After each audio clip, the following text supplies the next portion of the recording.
ಒಂದು ಒಳ್ಳೆ ಸಿನಿಮಾ, ಎಲ್ಲ ಯೂತ್ ಕನೆಕ್ಟ್ ಆಗುವಂಥ ಒಂದು ಸಬ್ಜೆಕ್ಟ್ ಇದೆ. ಕ್ರಿಕೆಟ್ ಮೇಲೆ ನಮ್ಮ ಫಿಲ್ಮ್ ಇರೋದ್ರಿಂದ ಎಲ್ಲರಿಗೂ ಇಷ್ಟ ಆಗುತ್ತೆ, ಫ್ಯಾಮ್ಲಿ ಪ್ರತಿಯೊಬ್ಬರಿಗೂ ಇಷ್ಟ ಆಗುತ್ತೆ ಅಂತ ನಮ್ಗೆ ಕಾನ್ಫಿಡೆನ್ಸ್ ಇದೆ, ನಾನು ನಂಬಿದ್ದೀವಿ.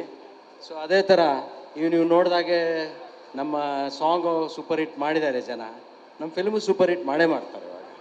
ಖಂಡಿತವಾಗ್ಲೂ. ಆ್ಯಕ್ಚುಲಿ ಪ್ರತಿಯೊಂದು ಸಬ್ಜೆಕ್ಟ್ಗೂ ಒಬ್ರು ದುಡ್ಡು ಹಾಕಬೇಕು ಅಂದಾಗ ಏನೋ ಒಂದು ಕಾರಣ ಇರಬೇಕು. ನೀವು ಈ ಬ್ರ್ಯಾಡ್ ಸಿನಿಮಾ ಮೇಲೆ ದುಡ್ಡು ಹಾಕಕ್ಕೆ ಏನು ಕಾರಣ ಆಗಿತ್ತು ಸರ್? ಒನ್ ಆ್ಯಂಡ್ ಓನ್ಲಿ ಕಾರಣ ಶಶಾಂಕ್ ಅವರು ಅಷ್ಟೇ.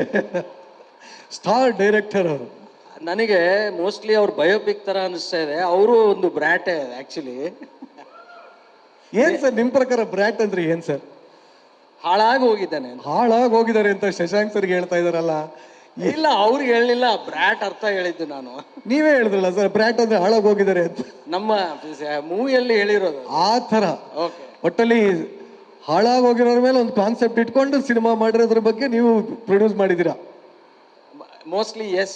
ಯಾಕಂದ್ರೆ ಹಾಳಾಗಿ ಹೋಗಿರೋರು, ಡ್ರಾಪ್ ಔಟ್ ಆಗಿರೋರು ಅವರೇ ಇವತ್ತು ನಿಜ ಜೀವನದಲ್ಲಿ ಎಷ್ಟೊಂದು ಸಕ್ಸಸ್ಫುಲ್ ಇದ್ದಾರೆ. ಈ ಮಾತಿಗೆ ಬರ್ಬೇಕು ಜೋರಾದ ಚಪ್ಪಾಳೆ. ಹಂಗ ಅನ್ಕೊಂಡಿರ್ತಾರೆ ಎಲ್ಲರೂ, ಏನೋ ಹಾಳಾಗೋಗ್ಬಿಟ್ಟಿದ್ದಾರೆ ಅಂತ. ಬಟ್ ನಿಜವಾಗ್ಲೂ ಜೀವನದಲ್ಲಿ ಉದ್ಧಾರ ಆಗಿರೋರೇ ಅವರು ಅಂತ ಗೊತ್ತಿಲ್ಲ. ಇನ್ನು ಏನು ಸಿನಿಮಾಲಿ ಏನು ಹೇಳಕ್ ಕೊಟ್ಟಿದ್ದಾರೆ ಸರ್ ಅಂತ ಗೊತ್ತಿಲ್ಲ. ಬಟ್ ಏನೋ ಒಂದು ಚೇಂಜ್ ಇದೆ. ಬಟ್ ನಿಜವಾಗ್ಲೂ ಸರ್ ತುಂಬಾ ಖುಷಿ ಆಗುತ್ತೆ. ಸೊ ಈ ಸಿನಿಮಾಗೆ, ಈ ಸಾಂಗ್ಗಳಿಗೆ ಈ ರೇಂಜಲ್ಲಿ ಖರ್ಚಾಗ್ತಾ ಇದ್ದಾಗ ಎಲ್ಲೋ ಒಂದ್ ಕಡೆ ಪುಕ ಪುಕ ಅಂತ ಇನ್ನೂ ಅಂತ ಇದೆ, ಮುಗಿಯೋವರೆಗೂ ಅಂತಾನೇ ಇರುತ್ತೆ. ಬಟ್ ನಾನು ಪ್ರಾಮಿಸ್ ಮಾಡ್ತೀನಿ ಸರ್, ಏನು ಭಯ ಬಿಡಬೇಡಿ.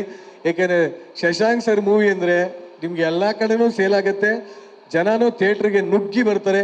ಅದಕ್ಕೆ ಎಕ್ಸಾಂಪಲ್ ಅವರ just previous cinema Kausalya Supraja Rama super duper hit ಆಗಿತ್ತು. ಕರೆಕ್ಟ್. ಅದೇ ಕಾಂಬಿನೇಷನ್ ನೋಡ್ಕೊಂಡು ಅದಕ್ಕೆ ಕೃಷ್ಣ ಅವ್ರು ಕ್ಯಾಚ್ ಹಾಕಿ ಇಬ್ರು ಕಾಂಬಿನೇಷನ್ ಮೇಲೆ ಇನ್ನೊಂದು ಫಿಲ್ಮ್ ಮಾಡಿರೋದು. Very nice sir, thank you very much. Kannada ಚಲನಚಿತ್ರ ರಂಗಕ್ಕೆ ನಿಮ್ಮಂತ ಪ್ರೊಡ್ಯೂಸರ್ ಸಿಕ್ಕಿದ್ದಕ್ಕೆ ಅಂಡ್ ಈ ತರ ಒಂದು ಸಿನಿಮಾಗಳಿಗೆ ಪ್ರೋತ್ಸಾಹ ನೀಡ್ತಾ ಇರೋದಕ್ಕೆ ಧನ್ಯವಾದ sir. Thank you sir, thank you. Guarantee news, ಸುದ್ದಿ ಖಚಿತ, ನ್ಯಾಯ ನಿಶ್ಚಿತ.